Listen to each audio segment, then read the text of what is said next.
গরিবের ঘরে জন্ম নিছস, আবার ঈদও করতেছ। ঈদের দিন তুমি যদি নতুন জামা না কিনে দাও আমি কিন্তু বাড়িতে থাকুম না। তোরা কি জানোস না গরিবের কোনো ঈদ নাই? মা, তুমি ছেঁড়া জামায় সেলাই করতেছো কেন? ঈদের দিন পরবে লেগে সেলাই করতেছি। আম্মু, আমি নতুন জামা কিনবো। নতুন জামা কেমনে দিব? তো বাপের সেই সামর্থ্য আছে নাকি এটাই করতে হবে? আবার নতুন জামা পরে ঈদ করবো, আর আমরা দুই বোন কি পুরাতন জামা পরে ঈদ করবো? কইছি না আমার লগে জ্ঞান জ্ঞান করবি না। আমি কি ইনকাম করি? দেখতেছস তো তোর বাপের হাতে টাকা নাই, এই জামা পরে তোকে ঈদ করতে হইব। আরো আর কি কোনো টাকার ব্যবস্থা করছে? তার কাছে কোনো টাকা পয়সাই নাই, কোনো কাম কাজও পাইতেছে না। এই বাড়িতে যে কি অবস্থা হইব আল্লাহই জানে। আমারই কপাল খারাপ, আমার বাপে এমন একটা লোকের লোকে বিয়া দিয়েছে, সারা জীবনে আমার কষ্ট করতে হইব। আমারও তো একটা কাপড় দিতেই পারে না, দুটো বাচ্চা জন্ম দিছে এগুলো কিছু দিতে পারে না। আমি কি এই সংসারে বান্দিগিরি করার লেগে আইছি? আমার কি কোনো সকাল্লাদ নাই?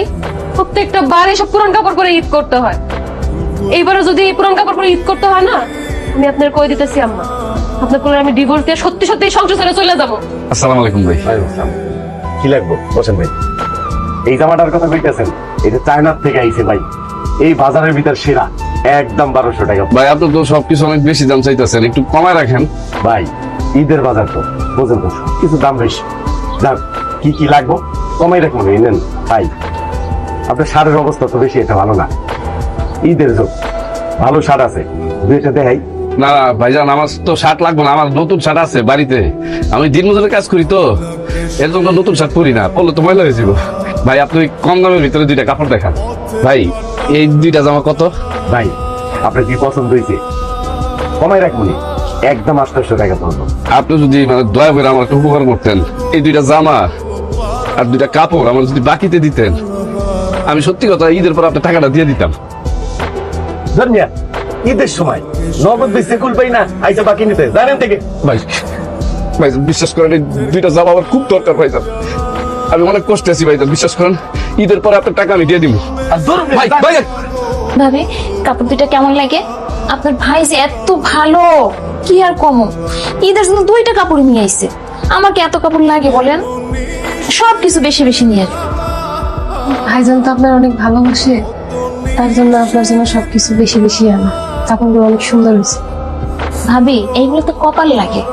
আমার জামাই কত ভালো চাকরি করে, আর আপনার জামাই কামলা দেয়। আপনাদের সাথে আমাকে তুলনা করলে কি হয়? সবই কপাল ভাবি। আচ্ছা, যেটা কল লাগে আপনার কাছে আসছিলাম সেটাই তো কইতে পারেন। আচ্ছা, কি কইবেন কন? ভাবি সামনে তো ঈদ, আর আমার এই দুটো মেয়ে অনেক বায়না করতেছে এখন নতুন কাপড়ের লাগে। আপনার ভাই অনেক চেষ্টা করছে, আসলে রমজানের মাস তো কাজ কাম তেমন একটা পায় নাই, হাত একদম খালি। যদি কিছু টাকা হাওলাত দিতেন খুব উপকার হইতো। আপনার কি মাথা খারাপ হয়েছে ভাবি? ঈদের মধ্যে কেউ কারোর টাকা ধার দেয়? এখনো কত কিছু কেনাকাটা করানো লাগবো, আমি বাঁচতেছি না সেই চিন্তায়, আর আপনি এসেন টাকা ধারছি। ভাবি একটু দেখেন না, চেষ্টা করে। আপনাদের তো অনেক টাকা পয়সা আছে, আপনি চাইলেই পারবেন, একটু দয়া করেন। প্রতিদিন শাক দিয়ে খাইতে ভালো লাগে না, মাছ মাংস খাবো। হ্যাঁ মা, গরিবের ঘরে জন্ম নিয়েছে, মাছ মাংস খাবি? এগুলো দেখে খাওয়া শুরু করতে